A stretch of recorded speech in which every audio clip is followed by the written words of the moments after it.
Well, no matter how tired you probably are of hearing about supply chain issues and chip shortages, for equipment manufacturers, it's still a hurdle today. But could another problem be on the horizon? That's customer support this week. A question today about the semiconductor chip shortage. There's much attention being given to the integrated chip plants being built in the U.S. Obviously good for security reasons, but no one seems to be talking about the business implications for the companies building them and the manufacturing overcapacity that will inevitably result for the industry. It is not inconceivable that they will eventually require government subsidies or expensive exclusive government contracts for the same security reasons.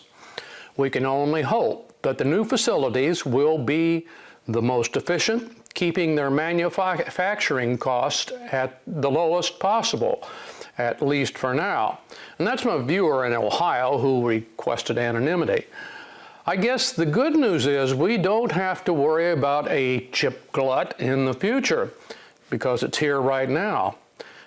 Now that's for basic memory chips, not the cutting edge 2 nanometer stuff.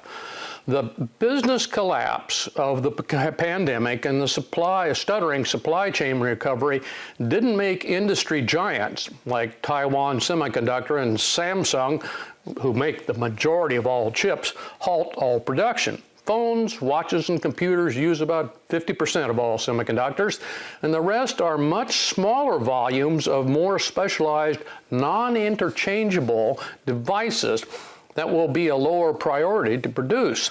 The twist is, just as we're throwing billions at building chip foundries and factories here, the prices have made any chances of profit for those plants a distant dream. Nor are those two industry giants idly standing by while customers like us decide to do it ourselves.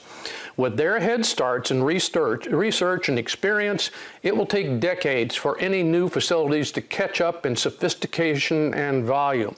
The enormous CHIPS Act passed by Congress last year prompted a flurry of planned construction announcements, which are now running into predicted problems. Labor and construction cost, siting controversies, local opposition, and now low product prices. The huge TSMC foundry plan for Arizona example is estimated now to cost 5 times what it would cost if built back in Taiwan. Will we have gluts or shortages of chips?